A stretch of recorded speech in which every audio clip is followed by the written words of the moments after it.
दोस्तों एनडीपीएस जैसे केसेस में कई बार हमने बहुत सारी वीडियोस बनाई हैं, अलग अलग सेक्शंस पर भी वीडियो बनाई है। सुप्रीम कोर्ट के जजमेंट्स आते हैं या बेल पर क्या कहा सुप्रीम कोर्ट ने, इस पर भी बहुत सारी वीडियोस आपको हमारे इसी चैनल पर देखने को मिल जाएगी। सारी वीडियोस देखेंगे, मेरा मानना है कोई किसी तरह का सवाल आपके दिल में बचेगा ही नहीं एनडीपीएस केस को लेकर। एनडीपीएस में अगर हम बात करें तो बेल की अगर हम बात करें, बेल के प्रोविजंस में क्या बोलता है देश का कानून। Narcotic drug and psychotropic substance act 1985 में ये एक्ट दोस्तों आया था, जिसमें कि कुछ बातें बताई गई कि कब किसी भी ऐसे व्यक्ति को बेल नहीं दी जानी चाहिए जो कमर्शियल क्वांटिटी में इन्वॉल्व हो। मतलब कमर्शियल क्वांटिटी अगर किसी के पास से बरामद हो गई तो उसे बेल नहीं दी जानी चाहिए। सिर्फ सेक्शन 37 जो एनडीपीएस एक्ट का है सिर्फ यही नहीं कहता, इसके ऊपर जजमेंट्स भी हैं सुप्रीम कोर्ट के कि जब एक बार बेल दे दी गई सेशंस कोर्ट के द्वारा, मतलब जो ट्रायल कोर्ट होता है, स्पेशल कोर्ट होता है एनडीपीएस का, जब वहां से बेल दे दी गई तो हाई कोर्ट में बेल कैंसिलेशन लगाया गया सेक्शन 37 को देखते हुए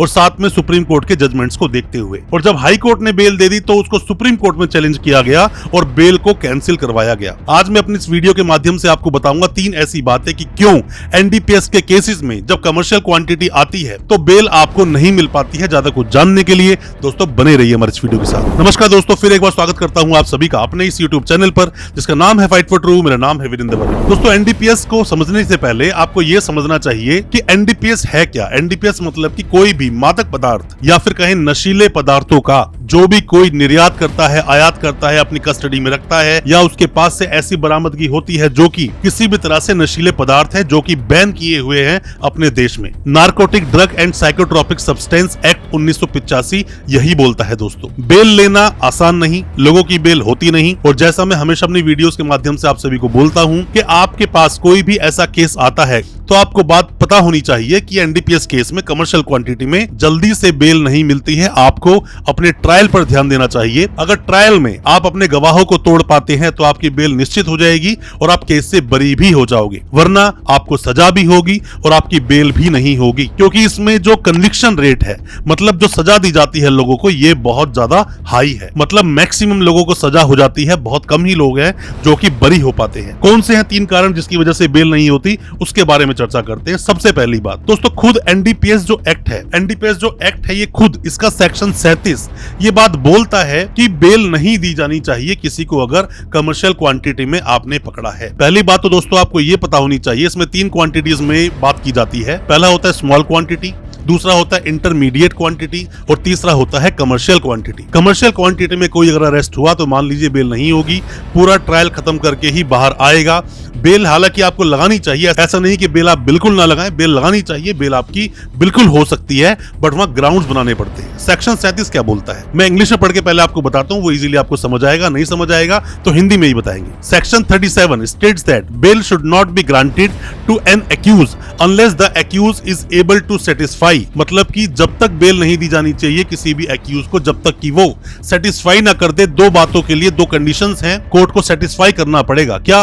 reasonable ground for believing that the accused is not guilty. सबसे पहली बात तो आपको ये प्रूव करनी पड़ेगी और कोर्ट को विश्वास दिलाना पड़ेगा कि जो व्यक्ति जिसको अरेस्ट किया गया है वो नॉन गिल्टी है, मतलब कि उसने अपराध किया ही नहीं, जो बहुत ही ज्यादा मुश्किल बात बन जाती है किसी भी वकील साहब के लिए। जब कोर्ट में खड़े होकर जिरा करते हैं वक्त लगता है और अक्सर मैंने देखा है कमर्शियल क्वांटिटी में ही क्यों ना कोई व्यक्ति पकड़ा गया हो, फैमिली वाले बहुत जल्दबाजी करते हैं, बेल लगाओ बेल लगाओ बेल लगाओ, बार बार बेल लगाते हैं, सुप्रीम कोर्ट तक जाते हैं, डिसमिस करा के बेल वापस आ जाते हैं और कुछ उन्हें मिलता नहीं। तो पहली बात तो यह है कि आपको अपने कोर्ट को सेटिस्फाई करना पड़ेगा कि आप नॉन गिल्टी हो, आपने अपराध नहीं किया है। देखो दूसरी बात यह बोलता है कि कोई भी व्यक्ति ऐसा कि जो अब दोबारा फ्यूचर में ऐसा अपराध नहीं करेगा, जो कि अनसर्टेन है, इस पर आप प्रिडिक्ट नहीं कर सकते, भविष्यवाणी नहीं कर सकते किसी की कि वो फ्यूचर में अपराध नहीं करेगा। तो दूसरी बात तो आप फुलफिल करो ना करो बात अलग है, पर पहली बात ही इतनी ज्यादा सीरियस बन जाती है कि किस तरह से आप कोर्ट में ये प्रूव करेंगे कि आपने अपराध नहीं किया। अब आप अलग अलग ग्राउंड बनाकर बेल लेने चले जाते हो और बेल आपको नहीं मिलती है।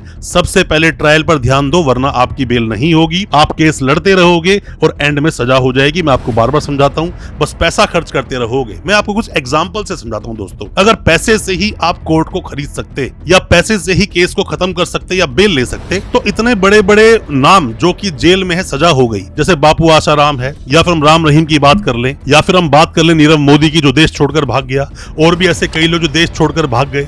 तो मतलब पैसा देकर आप बेल नहीं ले सकते, सकते, पैसा देकर आप केस खत्म नहीं कर सकते, पर हाँ पुलिस की इन्वेस्टिगेशन को बायस जरूर करा सकते हो, छेड़छाड़ करा सकते हो, वो बात अलग है, बट कोर्ट में जैसे ही आओगे वहां पर चीजें बड़ी क्लियर हो जाती है। दोस्तों आप में से कोई भी लॉ स्टूडेंट है, कोई भी नए वकील साहब हैं, अभी आपने अपनी वकालत शुरू की है, मतलब प्रैक्टिस शुरू की है, या आप में से कोई भी आपका सगा संबंधी जानकार कोई भी जेल में है, या फिर आप पर कोई भी एनडीपीएस केस हुआ है, वीडियो बहुत आपके काम का है, वीडियो को पूरा देखें। और भी हमारी बहुत सारी एनडीपीएस पर वीडियोस हैं, उन्हें भी देखोगे तो एनडीपीएस के बारे में बहुत डिटेल में चर्चा की है, आप जान पाओगे। हम अपने सभी प्रैक्टिकल एक्सपीरियंस को आपके साथ साझा करते हैं, क्या कुछ होता है कोर्ट में। कोई भी किसी भी तरह की ऑनलाइन कंसल्टेंसी लेना चाहते हैं, दिए गए नंबर पर व्हाट्सएप करें, आपको रिप्लाई जरूर आएगा। हो सकता है हमारी किसी सलाह से आप अपने केस से बाहर निकल सके। अब हम बात करते हैं दूसरे मुद्दे की कि क्यों आपको बेल नहीं मिलती है। दोस्तों कभी भी आप सेशन कोर्ट से बेल ले लोगे ना, तो आपकी 100% स्टेट आपकी बेल को अपोज करने के लिए, मतलब बेल को फिर से कैंसिल कराने के लिए हाई कोर्ट जाएगा, और हाई कोर्ट से आप बेल ले लोगे तो सुप्रीम कोर्ट जाएगा। मतलब एनडीपीएस वालों के लिए ये डगर बिल्कुल भी आसान नहीं है। बेल डिसमिस होनी ही है बाद में भी, और अगर डिसमिस नहीं भी हुई, अच्छे ग्राउंड्स हुए, तो आपको बेल परमानेंट मिलेगी और आप केस से बरी भी हो जाओगे। सुप्रीम कोर्ट का मैं आपको एक जजमेंट देता हूं दोस्तों, जो बेल डिसमिस कराने के लिए खुद सीबीआई गई थी सुप्रीम कोर्ट में कि बेल डिसमिस की जाए, हाई कोर्ट ने बेल दे दी, जो कि सीबीआई वर्सेस खलीलुद्दीन 2023 का जजमेंट है। इसको आप पढ़ना दोस्तों। बेल आपको मिल भी गई तो भी आगे जाके डिसमिस हो जाएगी अगर आपने कोर्ट को पूरी तरह से सेटिस्फाई नहीं किया कि आप बिल्कुल इस केस के अंदर आप निर्दोष हो, आपको झूठी तरह से फंसाया गया है, या फिर कोई कानून टूटा हो, जैसे कि सेक्शन 50 का सही से कंप्लायंस ना किया गया हो, और भी कई सारी चीजें होती हैं, या फिर सैंपलिंग में गड़बड़ हुई हो, तो भी आप उस केस से पूरी तरह निकल सकते हैं। या फिर एक और जजमेंट मैं आपको देता हूं, फूलचंद वर्सेस एनसीबी, इसमें भी आप देख सकते हो जहां पर कि बेल कैंसिलेशन के लिए गए थे। हमारे पास तो दोस्तों आए दिन ऐसे केसेस आते हैं जिसके अंदर की लोग बेल कैंसिलेशन के लिए हमसे बात करते हैं कि सर मेरी bail cancellation high court supreme court में लग चुकी है, उस पर आर्ग्यूमेंट करवाना है। तो अक्सर देखा जाता है बेल आप ले भी लोगे तो भी हाई कोर्ट सुप्रीम कोर्ट में स्टेट चला जाएगा बेल कैंसिल कराने के लिए। और जो मैंने आपको जजमेंट अभी दिया है, जजमेंट को आप पढ़ोगे समझ जाओगे। फिर भी डिटेल वीडियो चाहते हो इन जजमेंट्स पर, कमेंट बॉक्स में बोलना, हम उस पर भी वीडियो लेकर जरूर आ जाएंगे।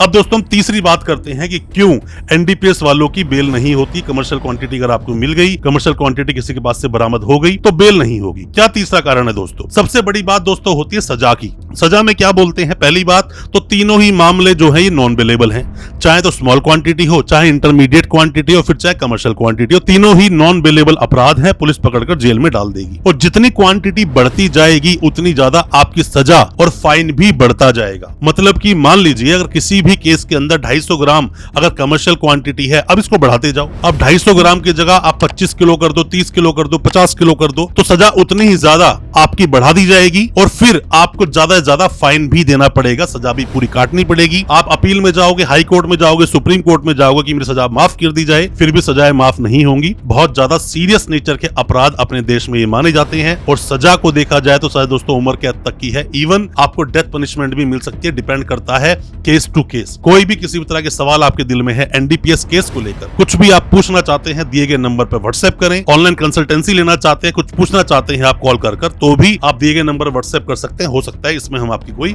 मदद कर सके। अच्छा लगा आज का हमारा वीडियो? हमारी वीडियो को ज्यादा से ज्यादा अपने दोस्तों, परिजन, परिवार तक शेयर करें ताकि वो भी अपने आप को कानूनी जानकार बना सके। चैनल को सब्सक्राइब करना बिल्कुल ना भूलें, साथ में लगा बेल आइकन जरूर दबा दें ताकि इसी तरह की लीगल अवेयरनेस की वीडियोस आप तक पहुंच सके सबसे पहले। बहुत बहुत शुक्रिया दोस्त, धन्यवाद हमारे इस वीडियो के साथ बने रहने के लिए।